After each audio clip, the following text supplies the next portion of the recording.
Saya nggak mudah nangis orangnya, tapi waktu masuk ke hadirat Tuhan, kena gentleness atau kelemah lembutan Tuhan. Ya ampun, saya ini orangnya keras dahulu kala. Saya langsung hancur luluh, seperti merasakan kasih ibu. Itu artinya Shaddai. Bukan hanya sekedar mencukupkan materi. Kalau Anda belum subscribe di channel ini, segera supaya Anda bisa mengikuti terus rema-rema dari Roh Kudus ya. Saya berikan sebuah pesan sederhana, hidup di hadapan El Shaddai. Ya, itu adalah salah satu nama kenamaan Tuhan di Perjanjian Lama. Banyak orang sih bingung kadang-kadang artinya apa. Kita sering menyanyikan, ada juga lagunya. Tapi kita kurang mengerti memahami arti di balik nama itu. Tapi jangan aneh-aneh loh ya. Tujuan kita bukan untuk berdebat, lalu gonta-ganti nama Allah. Enggak. Yang penting hanya satu, kita mengenal pribadinya lewat Yesus Kristus. Udah, Tuhan Yesus Kristus itulah cermin kemuliaan Allah yang sempurna. Saya nggak mau mengubah di mulut saya, Jesus Christ my Lord. Yesus, bahasa apapun sama saja. Bahasa Chinese-nya Ju Yesu. Pokoknya Yesus pokoknya. Tapi kita perlu belajar juga, karena waktu kita mengenali nama-nama Tuhan di Perjanjian Lama itu, kita juga akan mengenali karakternya. Lalu kita bisa mengalami perbuatannya. Maka kita perlu belajar lagi. Apa arti El Shaddai ini ya? Jadi saya kasih judul Hidup di Hadapan El Shaddai. Buka bersama dengan saya Kejadian pasal 17, ayat yang pertama. Hari-hari ini saya banyak bahas soal Abraham dan banyak soal kejadian ya. Ayat pertama bunyinya gini. Ketika Abram berumur 99 tahun, maka Tuhan menampakkan diri kepada Abram dan berfirman kepadanya, Akulah Allah yang Maha Kuasa, hiduplah di hadapanku dengan tidak bercelah. Jadi ayat 1 dulu berhenti di situ, saya jelaskan. Ketika Abram berumur berapa? 99. Tuhan menampakkan diri kepadanya. Ini bukan pertama kali Tuhan menampakkan diri. Pada waktu Abram umur 75 tahun, dia dengar suara. Tepatnya seperti apa tidak digambarkan. Kalau Samuel dengar suara audible, Samuel. Tapi kalau Abraham, dia itu tahu Tuhan memanggilnya. Jadi waktu dia sudah jadi kakek-kakek tua, dia meninggalkan Haran, meninggalkan tempat atau kampung halamannya. When he was 75 years old. Sekarang dia udah umur 99. Jadi ini kejadiannya setelah itu, setelah Haran. Dan Abraham pada waktu ini sudah punya satu anak, tapi bukan putra perjanjian. Ismail namanya, waktu dia umur 86 tahun, lewat hubungannya dengan Hagar, lahirlah Ismail. Lalu sebelum hari ini, di ayat pertama, Tuhan menampakkan diri, terakhir kali Tuhan bersuara dalam hidupnya Abraham ini adalah 13 tahun yang lalu. Ya, persis di pasal sebelumnya ketika Tuhan berfirman kepadanya. Itu pasal sebelumnya, dua pasal sebelumnya, pasal 15 dan pasal 17 itu ada perbedaan 13 tahun. Meskipun Abraham belum mendengar sesuatu yang baru. Kayaknya dia itu forever menunggu, janji kok nggak pernah kunjung digenapi. Abraham nggak peduli. Mari kita belajar dari Bapak Iman kita. Dia tetap hidup di hadapan El Shaddai. Dia tetap hidup benar di hadapan Tuhan. Banyak orang kan begini. Kalau dia menunggu nggak datang-datang. Kalau dia menanti dan tidak pernah tiba yang namanya janji. Sama sekali tidak ada titik terang. Tidak ada tanda-tanda. Biasanya orang langsung berubah setia. Entah jatuh dalam dosa atau meninggalkan Tuhan. Atau sudahlah, nggak percaya. Abraham nggak gitu, makanya dia Bapak Iman. Dia itu berani maraton sama Tuhan. Umur 75 Tuhan suruh dia pergi meninggalkan Haran. 86 sebuah kesalahan. Muncul Ismail. Yaitulah di tengah-tengah dia sempat goyah. Abraham juga manusia. Tapi pada waktu umur 99 Tuhan menampakkan diri kepadanya sekali lagi. Lama setelah dia mendengar suatu pesan dari Tuhan sebelumnya. Bayangkan. Kalau 13 tahun Tuhan tidak berbicara kepada Anda, masih bisa setia nggak? 13 tahun kerasa lama bagi kita ya. Tapi Tuhan itu dalam kekekalan. Itu seperti hitungan detik saja atau menit. Jadi jangan pernah kita itu tergesa-gesa meninggalkan Tuhan. Kayaknya Tuhan lupa sama saya. Mana bisa yang Maha Kuasa itu pikun? Mana bisa dia melupakan ciptaannya, apalagi karya tebusannya. Kita ini sudah dibeli kembali di Kalvari. Nggak mungkin Tuhan melupakan Anda. Just because hanya karena janji Tuhan belum digenapi, bukan berarti Tuhan melepaskan Anda. Just because hanya karena Tuhan sudah lama nggak berbicara, secara istimewa maksudnya, bukan suara hati saja, atau ketika kita baca Alkitab, tapi ketika kita mengalami sebuah pengalaman yang sensasional, hanya karena udah lama nggak ada yang gituan, bukan berarti Tuhan mati. Tuhan nyata, tapi kalau dia seolah-olah berdiam diri, itu berarti dia menguji. Abraham itu, di pasal-pasal sebelumnya, terakhir kali tercatat dia mendengar suara Allah, atau Allah berfirman kepadanya, melalui mimpi atau melalui penampakan secara nyata, atau hanyalah sebuah panggilan pokoknya, terakhir kali dia dengar suara Tuhan itu secara langsung, 13 years ago, 13 tahun yang lalu. Tapi dia tetap hidup di hadapan Allahnya. Akhirnya, waktu dia umur 99 tahun, happy birthday to you, Tuhan menampakkan diri sekali lagi. Sekali lagi kita baca ayat 1. Ketika Abraham berumur 99 tahun, maka Tuhan menampakkan diri kepada Abraham dan berfirman kepadanya. Ini firman Tuhan. Akulah Allah yang Maha Kuasa. Kasih catatan, kata Allah yang Maha Kuasa di sini. Akulah El Shaddai. Itulah kalimat Ibraninya. Akulah Allah yang mencukupkan.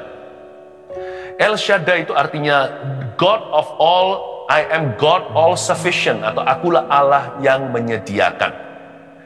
Tuhan memperkenalkan dirinya sekali lagi seolah-olah baru kenalan, padahal Tuhan udah jalan sama Abraham itu puluhan tahun, atau lebih tepatnya Abraham sudah berjalan mengikuti Tuhan. Itu udah puluhan tahun silam. Tapi kali ini Tuhan memperkenalkan diri dengan sebuah sebutan yang berbeda, supaya Abraham masuk ke dimensi baru. Karena orang yang hidup di hadapan Allah tidak akan pernah masuk ke perkara-perkara lama. Tuhan akan bawa dia dari kemuliaan kepada kemuliaan. Tuhan akan bawa dia dari satu hal kepada hal-hal berikutnya. No eye has seen, no ear has heard what He has prepared for you. Tidak ada mata yang sudah melihat, telinga belum dengar apa yang Tuhan sediakan. Orang yang hidup di hadapan Allah akan mengalami pengalaman-pengalaman baru dan pengalaman nyata. Karena kita bukan menyembah teori, dan kita bukan punya agama. Bukan itu intisarinya. Kita itu hidup di hadapan seorang pribadi yang nyata. Tahu nggak Allah kita itu hidup? Di dalam Yesus Kristus, dia sudah bangkit. Jadi kalau dia berkata, Tuhan berkata, akulah Allah yang Maha Kuasa, itu pewahyuan baru buat Abraham. Kita nggak perlu pewahyuan baru hari ini. Alkitab nggak bertambah kok. Koper kita bisa beranak cucu kalau kita pergi luar negeri. Lalu habis itu shopping, lalu habis itu tambah koper 1, 2. Alkitab nggak bisa tambah sesudah wahyu. Oke, jadi jangan ada orang yang klaim aku dapat pewahyuan baru. Semua yang saya sampaikan ini, penerangannya aja yang baru. Tetapi wahyunya udah lama, kejadian sampai wahyu itu Alkitab yang sudah baku. Tapi kali ini, di perjanjian lama, Allah masih mewahyukan. Sebelum dijadikan Alkitab suatu hari, Allah menyatakan dirinya dengan cara berbeda kepada Abraham. Dia berkata, I am El Shaddai, akulah Allah yang mencukupkan. Dalam El Shaddai tulisannya seperti apa? El, itu sebutan Allah. Shaddai, S-H-A-D-D-A-I. Nah, sedangkan dalam bahasa Ibrani, Shaddai, S-H-A-D, itu artinya chest, dada. Jadi Tuhan itu cikal bakalnya ayah ibu. Bukankah manusia diciptakan dalam gambar dan rupa Allah? Bukan hanya laki-laki, laki-laki dan perempuan diciptakannya dalam gambar dan rupanya. Betul kan? Berarti siapa inspirasi kasih ibu? Bapa di sorga. Siapa yang menjadi cikal bakal figur ayah? Ya, our heavenly daddy. Dia disebut El Shaddai, Allah yang mencukupkan. Saya kasih sedikit penjelasan supaya Anda ngerti artinya. Sebelum kita hidup di hadapannya, kita harus tahu kita hidup di hadapan siapa. El itu Allah, Shaddai. Shad itu artinya chest atau dada. Dialah God Almighty. Pernah lihat nggak beruang kalau lawan beruang? Atau beruang lawan beruang ya? Mereka akan berusaha untuk melapangkan dadanya sekuat mungkin untuk mengintimidasi musuh. Karena yang lebih tinggi biasanya ditakuti, atau yang lebih besar, seperti itu. Cowok itu gagah, kalau jalannya itu tegak, jangan bungkuk seperti ini. Ya, apalagi kalau masih muda. Nggak Nggak harus kita build-nya besar, nggak harus. Tapi kalau kelihatan seorang laki-laki yang broad shoulders namanya, atau yang pundaknya itu lebar, lapang gini kan gagah ya, kayaknya ya, yang olahraga. Nah, Tuhan itulah macho sorgawi. Karena kita kenal dia, karena kita hidup di hadapan Tuhan, kita punya anshen kan dalam bahasa Chinese-nya, artinya kita punya sense of security atau rasa aman.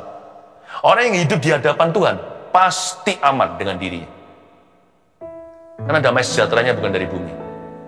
Dia tahu siapa yang menjaganya. Apalagi kalau orang itu yakin dia adalah biji mata Allah. Orang yang hidup di hadapan El Shaddai itu yang paling tenang. Badai bisa datang, taufan juga. Tapi orang yang hidup di hadapan satu audience, hanya satu penontonnya atau di hadapan satu pribadi, El Shaddai, orang itu tidak akan pernah goyah. Bukan karena imannya besar, tapi karena dia tahu siapa yang menjaganya. Tapi Shaddai itu, Shad itu juga artinya chest, seperti dada seorang wanita. Tidak ada yang porno dengan hal ini.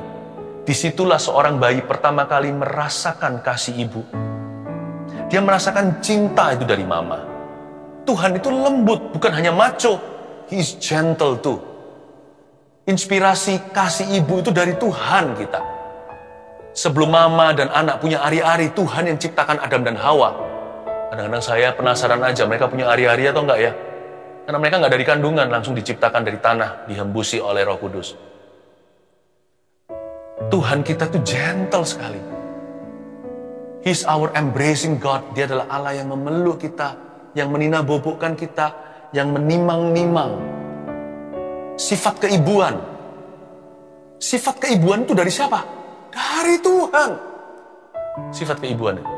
Karena itu kalau datang ke Tuhan bukan hanya kita punya figur ayah. Wah, gagah perkasa dia. Hei, gagah perkasa. Bukan hanya gitu.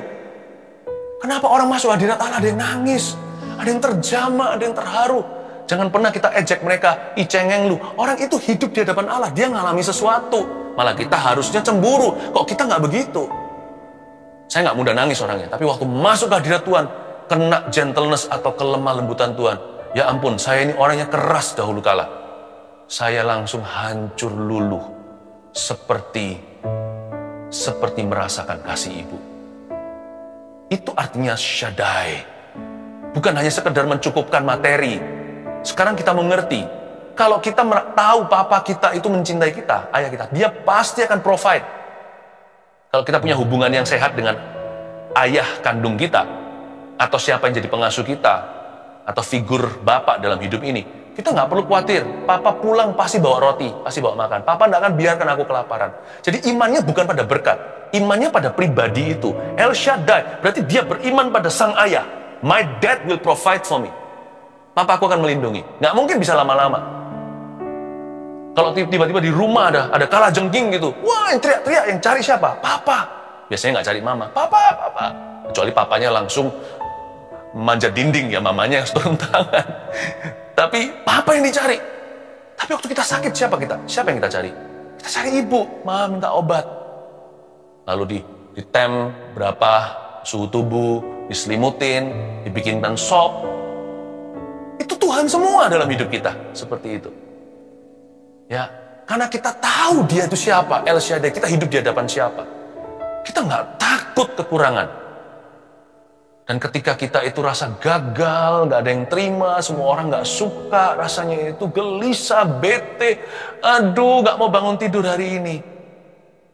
Alangkah indahnya cari Tuhan, lebih indah daripada mencari kasih ibu. Karena Tuhan itu sempurna. Cintanya agape itu tiada duanya. El Shaddai. Siapa kali disebut El Shaddai, saya merinding. Saya tahu dialah kasih ayah, kasih ibu yang sempurna dalam hidup saya. Tuhan itu seperti itu. Makanya saya nggak takut kekurangan. Karena saya tahu Bapakku. Saya nggak takut kedinginan. Aku tahu Bapak Sorgawiku. Inspirasi kasih ibu. Oh haleluya. Lalu Tuhan berkata, akulah Allah yang Maha Kuasa. I am El Shaddai. Lalu Tuhan langsung kasih PR sama Abraham. Hiduplah di hadapanku dengan tidak bercela, ayat 1. Ini dahsyat loh. Setelah Tuhan mewahyukan dirinya, Tuhan langsung kasih tahu ekspektasinya. Tuhan berkata, akulah Allah yang Maha Kuasa, akulah El Shaddai. Now sekarang, hiduplah di hadapanku ya dengan tidak bercela.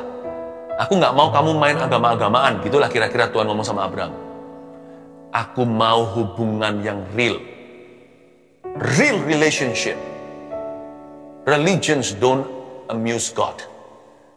Agama tidak membuat dia terpesona. Hati yang mencari dia. Itu yang menawan hati Tuhan. Tapi Tuhan berkata gini, hiduplah di hadapanku dengan tidak bercela. Kata dengan tidak bercela di sini. Tidak bercela di sini artinya bukan hanya blameless atau nggak ada cacat. Siapa sih bisa hidup tanpa cacat celah? Buktinya Abraham juga ada. Contohnya Hagar. Dia nggak percaya. Tuhan nggak suruh. Jadi nggak bercela itu nggak ada. Tapi kata dengan tidak bercela itu artinya apa dalam bahasa aslinya? Artinya whole. WHOLE bahasa Inggrisnya, artinya lengkap penuh. Dengan kata lain Tuhan berkata begini, Abraham, akulah El Shaddai-mu. Hiduplah di hadapanku dengan tidak bercela, artinya I want all of you. All of you. I want all of you. All of you ini bukan beberapa orang, 5 orang. Abraham 1 orang doang. I want the entire you. Aku mau Abraham seluruh. Jangan kasih Tuhan setengah. Oh Tuhan, area hidup ini boleh, area yang itu nggak aku kasih ke Tuhan ya, sorry, nggak bisa begitu. Tuhan berkata kepada kita, hiduplah dengan tidak bercela itu artinya bukan berarti kita nggak pernah berbuat salah. Dengan tidak bercela itu artinya berikan hidupmu seluruhnya kepadanya. Jangan setengah hati. Dan banyak orang di dunia ini hanya memberikan Tuhan ilmu agama. Agama boleh, bisnis. Oh kalau Tuhan ya boleh lah kalau kita bicara soal doa. Pacaran itu biologi. Keputusanku. Ya iman. Tapi kalau orang itu keterlaluan, ya saya balas lah. Nggak masuk akal itu. Tampar pipi kanan, kasih pipi kiri. Kita nggak memahami maksud Allah di balik itu. Kita langsung hakimi, oh nggak mungkin itu bisa. Kalau kita mengerti maksudnya, kita tahu bahwa itu untuk kebaikan kita. Bukan kebaikan orang itu yang kita tidak balas atau yang kita ingin balas. Bukan, untuk kebaikanmu. Hiduplah di hadapan El Shaddai. Jangan seperti bagal atau jangan seperti keledai. Mari saya ajak kita untuk mengerti ini. Hiduplah di hadapanku dengan tidak bercela. Itu bukan berarti tuntutan untuk sempurna. Itu berarti I want all of you. Jangan kasih sebagian dari dirimu. Aku mau seluruhnya dari dirimu. Aku mau seluruh hatimu, tubuh, jiwa, rohku, kuserahkan kepadamu. Aduh, kalau saya serahkan ke Tuhan gimana? Nanti, kalau saya serahkan ke Tuhan nanti diambil semua. Belum serahkan udah curiga. Belum percaya sudah menuduh. Nggak boleh begitu. Serahkan ke Tuhan. Masa orang yang menyerahkan nyawanya akan kehilangan nyawanya? Bukankah Tuhan berkata, barang siapa menyerahkan nyawanya untuk aku, untuk firmanku, untuk Injil, dia justru akan memperolehnya. Tapi barang siapa mempertahankan nyawanya, dia justru kehilangan nyawanya. Saya serahkan hidup saya semuanya kepada Tuhan. Bukan karena demi jadi pendeta. Itu profesi, itu panggilan kita yang beda-beda. Tapi hati, semua kita panggilannya sama. Dipanggil untuk berikan 100%. 100% kepada Tuhan. Waktu saya berikan kepada Tuhan, coba kalau hari ini saya perhitungan, saya berhutang budi selama-lamanya sama Tuhan. Bukan hanya hutang dosa, karena saya dulu itu berdosa kepada Tuhan. Tapi setelah saya diampuni, saya pun berhutang budi. Sampai hari ini kalau saya hitung lagi, menoleh ke belakang, aduh, itu adalah keputusan yang paling betul yang ku buat dalam hidupku. Ketika ku serahkan seluruh hatiku, tubuh, jiwa, rohku. Ternyata hari ini kalau perhitungan, waduh, saya nggak bisa membalas kebaikan Tuhan. Semuanya dari Tuhan. Siapa bilang hidup kita lenyap kalau kita serahkan?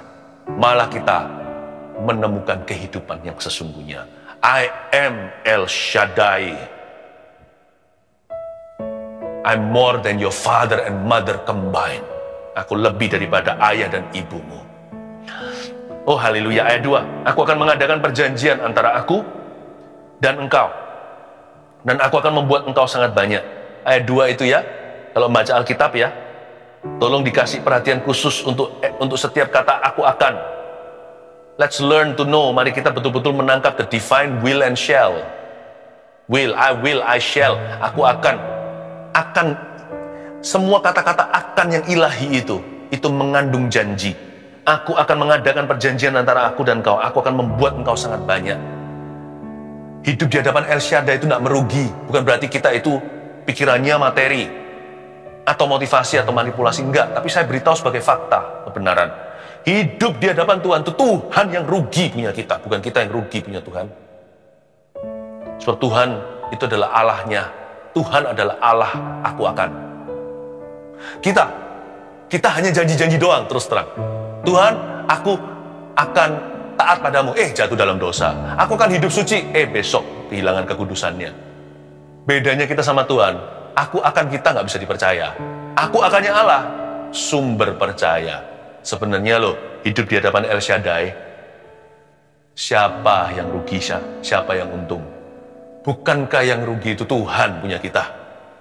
Kita banyak masalah kan?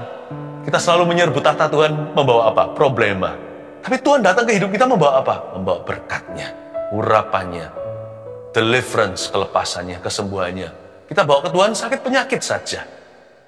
Hidup di hadapan El Shaddai itu indah. Karena kita diuntungkan. Karena Tuhan berkata, aku akan.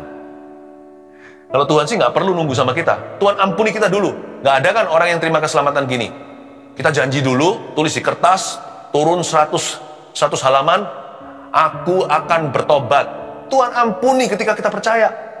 Bahkan penyamun di samping Yesus itu langsung diampuninya. Dia nggak bisa berbuat apa-apa. Belum bisa berbuat baik sama sekali. Belum ada kesempatan, langsung mati hari itu.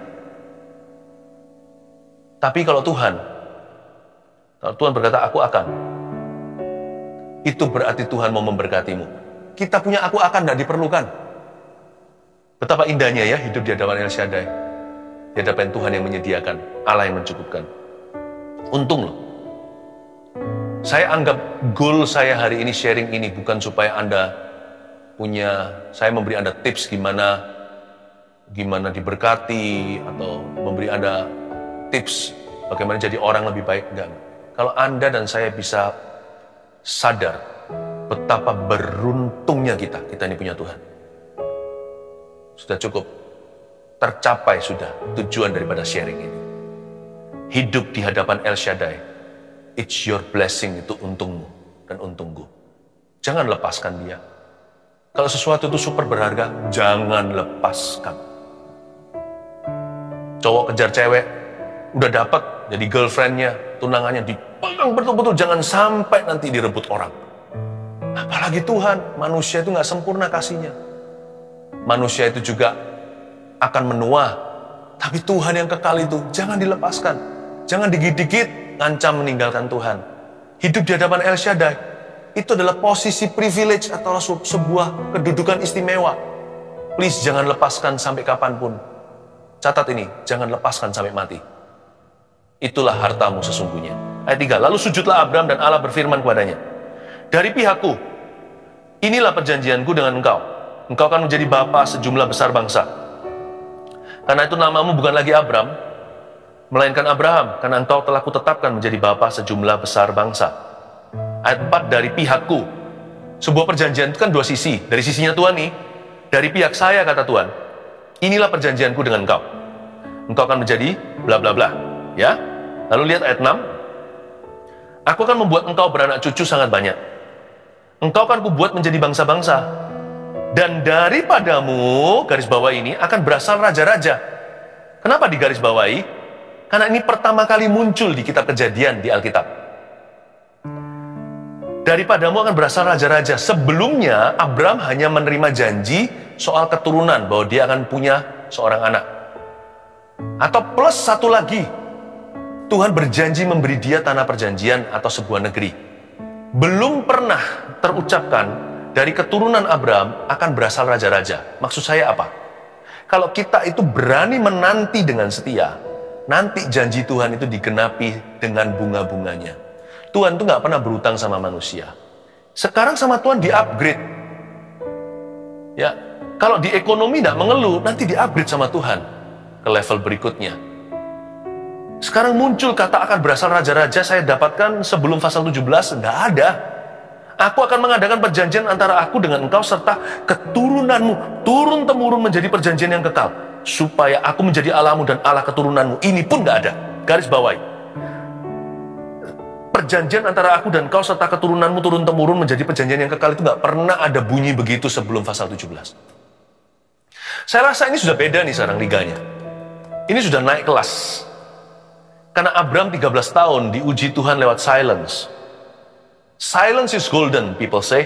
Orang berkata diam itu emas. Tapi kalau diam itu kita di bagian sisi yang perlu kepastian, diam itu adalah penyiksaan. Kalau kita didiamkan surga 13 tahun itu gimana rasanya? Tapi karena Abraham setia, di-upgrade sama Tuhan. Tuhan berkata, gini Abraham, 13 tahun lalu aku bilang akan memberimu keturunan dan memberimu negeri. Aku tambahi, dari bawah itu nanti akan muncul raja-raja. Dan kujadikan perjanjian kekal dan keturunanmu turun-temurun. Wah, luar biasa. Hidup di hadapan El Shaddai itu cuma hanya satu jalan. Jalan menanti tentunya ya. Alamatnya ini dicatat baik-baik. Kadang-kadang alamat itu bukan berkat. Alamatnya itu adalah sabar. Sabar dulu. Tapi kalau orang hidup di hadapan El Shaddai, Allah yang mencukupkan, ujung-ujungnya itu pasti upgrade. Di-upgrade sama Tuhan.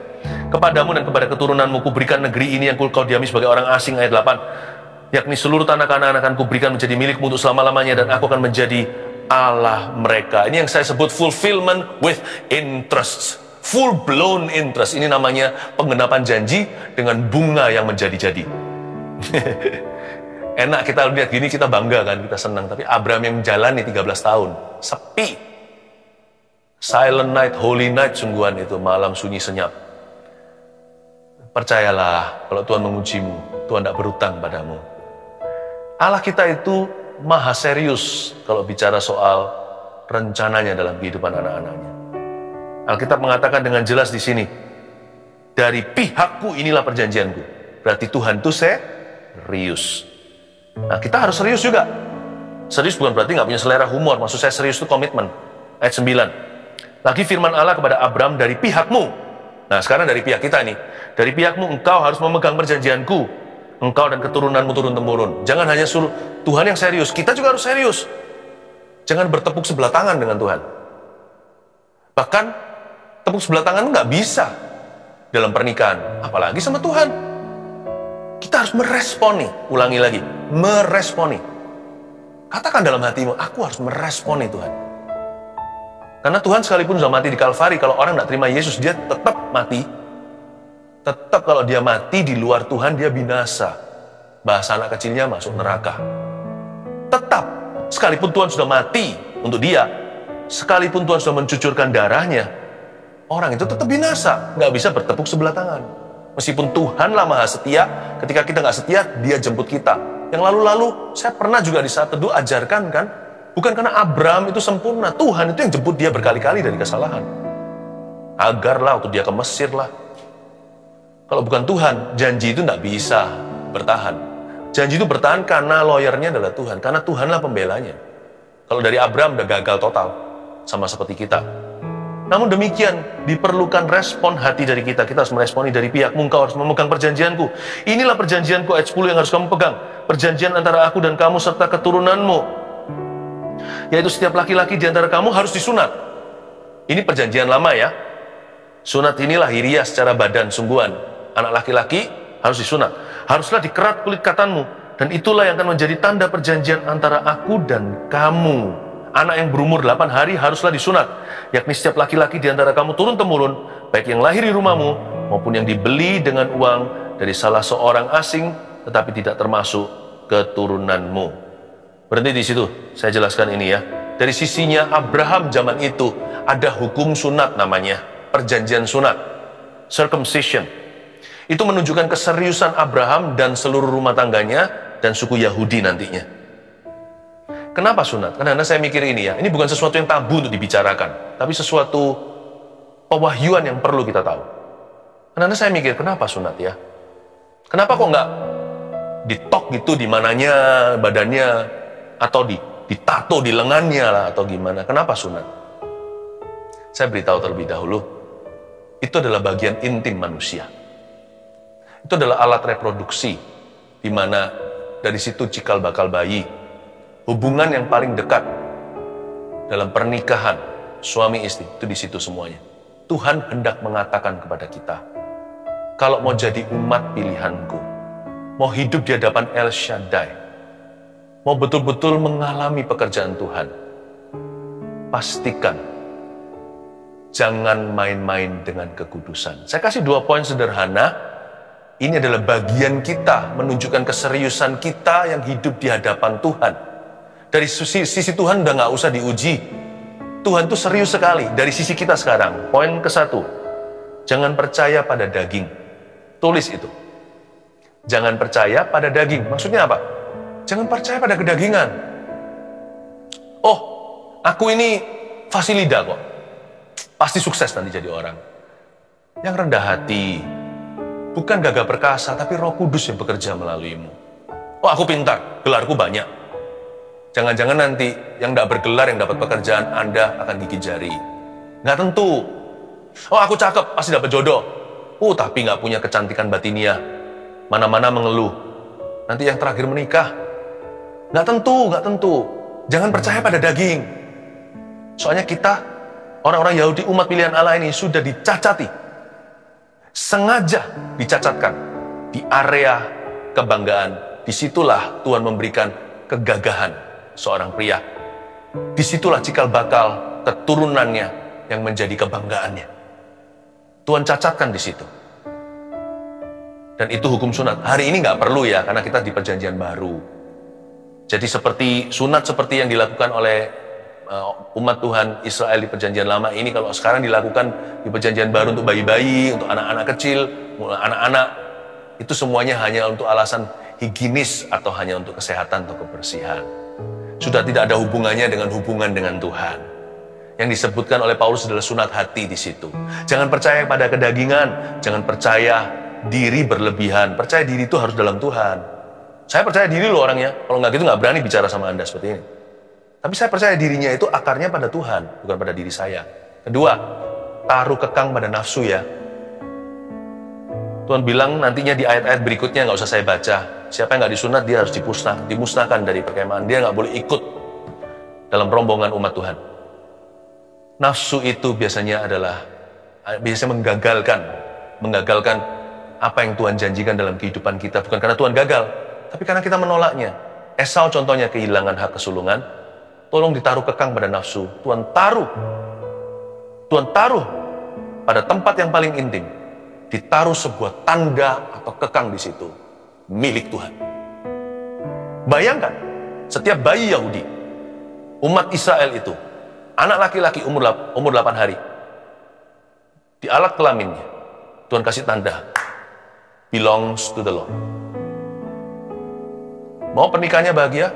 Jaga kekudusan ranjang. Mau masa depan Anda pasti, hayang bujangan? Jaga kesucian, jangan ikut dengan cara dunia. Tuhan taruh di tempat yang intim. Di situ harus ada tanda, you belong to Him. Anda milik Dia. Amin. Dengan ini saya selesai ya. Hidup di hadapan El Shaddai itu ternyata ada harga yang dibayar. Tiada lain adalah ketaatan dan kekudusan. Ya, jadi minta sama Tuhan kemenangan di area itu. Dan Tuhan itu baik ya. Saya kasih sedikit tambahan satu informasi aja betapa baiknya Tuhan itu. El Shaddai itu betul-betul lebih daripada ayah dan ibu kita. Anak yang berumur 8 hari yang disunat. Kenapa 8 hari? Tahu nggak? Blood clotting agent seperti vitamin K itu baru jadi di hari ke-7 bayi. Jadi kalau disunat sebelum itu, kemungkinan pendarahan. Tuhan itu make sense, masuk akal. Hari ke-8. Puji Tuhan. Tuhan itu serahkan. Tuhan itu sedemikian rupa serius, caringnya, baiknya kepada kita. Hidup di hadapan El Shaddai, tidak usah takut. Karena Tuhan yang menjaga kita. Tuhan punya rencana. Rencananya indah. Dia ingin memakai hidupmu. Please jaga kekudusan. Roh Kudus akan bantu. Haleluya. 1 Petrus 4 ayat 7. Kesudahan segala sesuatu sudah dekat. Karena itu, kuasailah dirimu dan jadilah tenang, supaya kamu dapat berdoa. Saudara yang terkasih, terima kasih telah mendengarkan firman Tuhan hari ini. Jangan lupa untuk dukung terus channel ini dengan cara subscribe, like, share, dan juga komen. Agar saudara kita yang lain juga boleh terberkati. Tuhan Yesus memberkati kita.